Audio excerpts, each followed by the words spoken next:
so I just got back from my massage. It was really good. I feel like a newborn baby, kind of. After months of speculation, leaks, and rumors surrounding the highly anticipated Harry Potter reboot on HBO, fans finally began to get confirmation about casting decisions. But instead of celebration, the announcement sparked a familiar storm of backlash. This isn't the first time we've seen this cycle. A beloved franchise announces a new adaptation. Some casting choices raise eyebrows, and then the internet explodes with debates about authenticity, diversity, and whether or not these changes are necessary. In many ways, the Harry Potter franchise is one of the last untouched cultural juggernauts. Despite the rocky reception of the Fantastic Beasts films and the divisive stage play that most fans don't even count as canon, the original series remains sacred to millions of people who grew up with it. That's why Warner Bros. Tom Bar's announcement of a new, supposedly faithful adaptation of J.K. Rowling's books for HBO Max felt so significant. They promised a version that would finally give readers everything they missed in the films: characters, subplots, and world-building details that had been cut or watered down. Fans were told this was going to be the definitive adaptation, a gift to those who had been waiting for decades to see the novels brought to life in full detail. At the time, I said this project had the potential to become the biggest TV series in the world, provided it stayed true to the source material. But there was always a caveat. The success of the show would hinge entirely on casting. And sure enough, that prediction has already come back into play. The announcement that Papa Asiedu would be taking on the role of Severus Snape hit like a lightning bolt across the fandom. Once again, the conversation turned to race-swapping in iconic roles. Now, let's be clear. This isn't about questioning Asiedu's talent as an actor. He's proven himself in acclaimed stage and screen performances. The frustration from fans stems from something deeper, the sense that studios are prioritizing identity politics over fidelity to the original text. Snape is one of the most visually distinct characters in Rowling's world, described in great detail in the books, and yet that description has been ignored for the sake of modern reinterpretation. This isn't an isolated incident. We've seen similar controversies in other reboots and remakes, from The Little Mermaid to The Rings of Power. Every time, the reaction is the same. A portion of the audience applauds the fresh take, while another portion feels that the creative team is rewriting established characters instead of telling new stories. The anger isn't about actors of color being given opportunities, it's about the erasure of what fans see as fundamental aspects of characters they've loved for decades. It feels lazy, as if instead of writing compelling new roles, Hollywood simply paints over old ones with modern buzzwords like diverse or inclusive. To make matters more confusing, not all casting news has been met with criticism. Rumors that Janet McTeer might take on the role of Professor McGonagall were largely welcomed. That's telling. Fans aren't opposed to change when it feels organic or true to the essence of the character. The frustration grows when the changes appear forced, arbitrary, or disconnected from the story's logic. After all, Rowling created a rich, detailed world where heritage, bloodlines, and even physical features carried symbolic meaning. Ignoring that isn't just about race, it undermines the narrative framework she spent years building. Adding fuel to the fire, whispers even emerged that Rachel Zegler had been considered for a major role in the series, not as Hermione or Luna, but as an entirely new character introduced to bring a modern perspective. The word modern reportedly came up so often that it left some fans rolling their eyes. Why insert brand new characters into an adaptation that was supposed to be faithful to the books? It signaled to many that Warner Bros. Might be more interested in stirring up conversation and controversy than in delivering the authentic version they promised. This is what leaves fans asking the same question again and again. Is the goal to create the most faithful Harry Potter adaptation possible, or is the goal simply to stay in the headlines by courting outrage? Because at this point, it feels less like creative vision and more like a marketing tactic, guaranteeing online arguments, trending hashtags, and endless debates that keep the show in the spotlight. For longtime fans, the disappointment is real. When you've spent years imagining a character exactly as described in the pages of a book, it's frustrating to see studios disregard that vision entirely. It isn't about shutting out actors of color or resisting progress. It's about respecting the source material and the world that has meant so much to millions of readers. Every race swap, every modernized twist chips away at the promise Warner Bros. Made that this would be a faithful adaptation of Rowling's novels. And if they can't even honor the descriptions of core characters, how much trust should fans place in the rest of the project? In the end, the Harry Potter reboot still has the potential to be extraordinary, but its early steps have already raised doubts. Fans wanted magic. Instead, they're getting déjà vu from Hollywood's endless obsession with rewriting the past. And that leaves one pressing question hanging over the entire project. If the story was already loved the way it was written, why does it need to be rewritten at all? The Harry Potter reboot was already in hot water after news broke that Severus Snape had been race-bent, sparking furious debates among fans. So when Rachel Zegler's name began circulating in connection with the series, the backlash was immediate. The rumor alone was enough to send executives into a panic. According to whispers, one Warner Brothers higher-up reportedly muttered, "We can't handle two fires at once," while retreating from the situation faster than Neville Longbottom running from a Death Eater. And then came the shadow of Rachel's other headline-making fiasco: Disney's Snow White remake. What was supposed to be a fairy tale for her career quickly turned into a grim 7-act tragedy. It began with interviews that should have been routine PR fluff, but instead detonated like cursed fireworks. Rachel dismissed the 1937 classic as weird and called the prince a literal stalker. Not exactly the kind of reverence fans expect from the face of a reboot. Instead of celebrating the story's timeless charm, she seemed openly contemptuous of the source material. Disney, in their infinite wisdom, had chosen her precisely because, as she herself noted, her millions of fans would supposedly line up to see her regardless. Unfortunately, confidence doesn't always translate to box office success. The fallout was swift.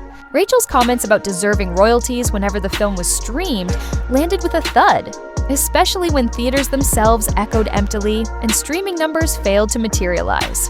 The statement became instant meme fodder, one of those rare quotes that manages to sound both entitled and completely detached from reality. Meanwhile, her press appearances grew increasingly bizarre.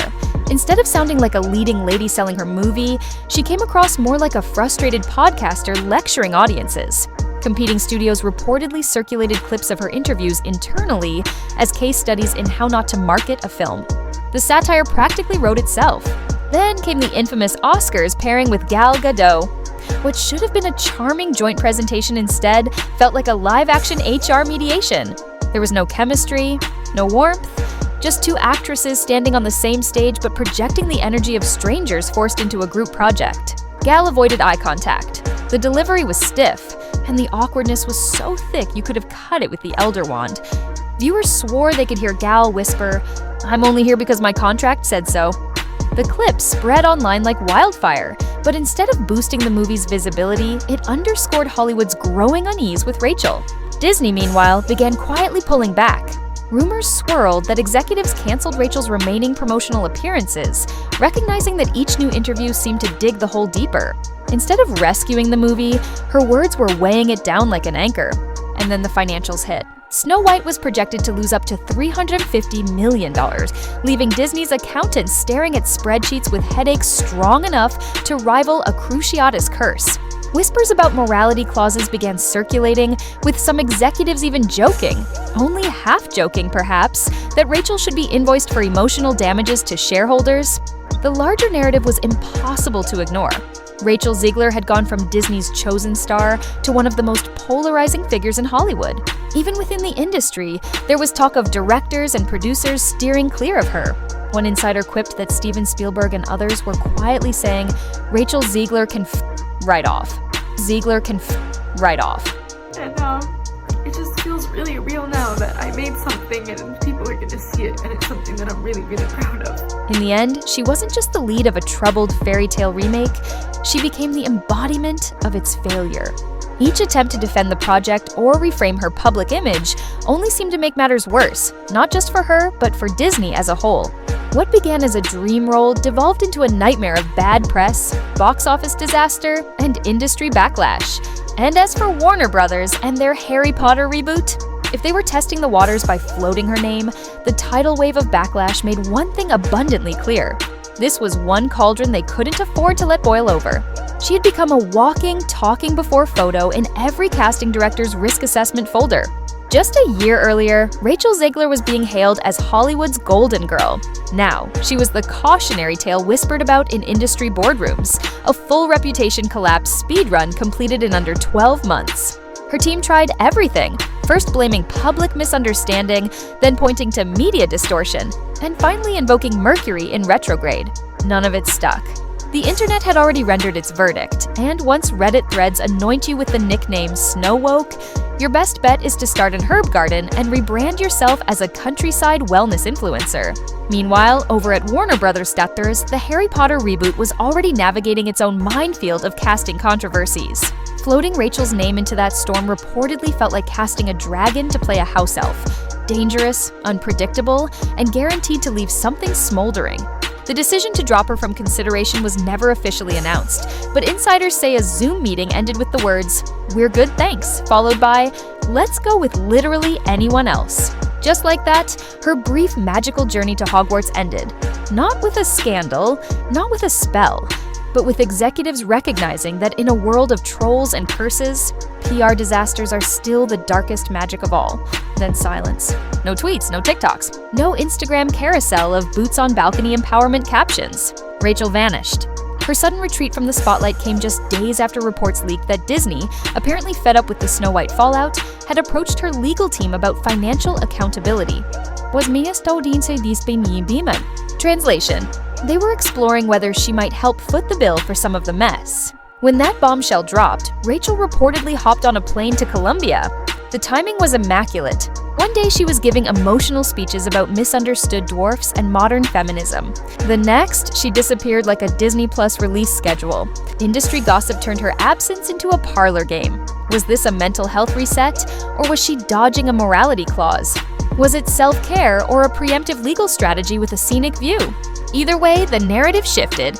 Snow White's flop was no longer the story. The story was Rachel's disappearance. Because when your name trends under hashtags like Nem Snowwoke and None to No Prince No Plot, retreat isn't weakness, it's survival. Unfortunately for her, while she was off the grid, the internet found a new obsession: Minecraft. The pixelated sandbox franchise stormed theaters with a jaw-dropping $300 million global opening, while Snow White limped to just $77 million after weeks of marketing, memes, and moral lectures. The contrast was devastating. Side-by-side edits flooded TikTok. Clips of Minecraft premieres packed with cheering kids spliced against footage of barren Snow White screenings, empty except for the echo of a popcorn machine groaning like it wanted to be put out of its misery. One viral video showed a man walking into a deserted Snow White showing, whispering, "Hello," as if entering a haunted mansion. Another had Minecraft fans dancing in theater aisles, while Rachel's infamous "The Prince is a Stalker" soundbite played over the trailer for comedic effect. Her ambitious attempt to reimagine a fairy tale had ended up in a meme war against literal block people, and the blocks were winning. Then came the animated body blows. Parody animations of Minecraft characters reenacting Rachel's Snow White interviews, edits of Steve, the game's default avatar, bowing gallantly, while captions mocked her disdain for fairy tale romance, and fan art showing a Minecraft prince labeled more charming than Zegler's. What was once supposed to be her defining role had become internet shorthand for failure, overshadowed not by another actress, not by another Disney remake, but by blocky little avatars smashing each other with pixelated swords. First came The Simpsons. Their parody episode, Snow Woke: The Reimagining, didn't just poke fun. It delivered a full autopsy. The in-universe film featured a character named Rachel Z, who banned the prince, replaced the dwarfs with ethically optimized companions, and delivered long-winded lectures about the patriarchy to bored villagers. The climax? Rachel Z spiraling into a meltdown on Krusty the Clown's couch, while studio executives tiptoed out the back door. Brutal. Then South Park piled on. Their version went even harder, portraying her as a narcissistic activist who hijacks Disney IPs without ever actually reading the original stories. When even Cartman rolls his eyes and calls you too much, you know the satire has crossed from roasting into cultural burial. These weren't just gags. They were cultural eulogies. Once you're skewered back-to-back on the two sharpest satirical shows in America, you've officially moved from celebrity to case study. Hollywood noticed. Behind closed doors, her name started quietly disappearing from casting shortlists. Projects that once pursued her as a rising star suddenly veered in other directions. Producers whispered about unpredictable press energy and unquantifiable backlash risk. The verdict wasn't about talent, it was math. Hollywood has the memory of a goldfish but the wallet of a dragon, and no one wanted to bet 9 figures on the face of Snow White. And so the fairy tale began to unravel. Once positioned as the industry's next big thing after West Side Story, Rachel Zegler now lingers like a ghost of what could have been. The arc is staggering. Standing beside Steven Spielberg at red carpets one year, lampooned by cartoon characters the next. Her fall wasn't just steep, it was cinematic. Still, she's young, and Hollywood loves nothing more than a redemption story. With enough distance, some tears, a carefully staged apology, and maybe even a Netflix documentary to tie it all together, a comeback is possible. But rebuilding won't be simple. A Notes app apology isn't going to charm the dwarfs back into forgiving her. Audiences don't forget easily. Not the "I deserve royalties" soundbite, not the shade thrown at the prince, not the painfully awkward silence on stage with Gal Gadot, not the empty theaters. They don't forget the Simpsons parody or South Park's caricature.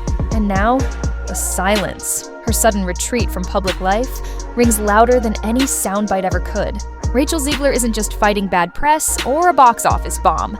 She's fighting a cultural moment that turned her into a symbol of something larger, the collision between Hollywood idealism and audience fatigue. Rightly or wrongly, she's become the face of that clash. To overcome it, she'll need more than a new agent, she'll need humility, reinvention, and likely several years in the wilderness. Until then, Snow White stays shelved. Minecraft keeps printing money, and Rachel Zegler is somewhere in Colombia, far from the spotlight, and perhaps even further from her second chance.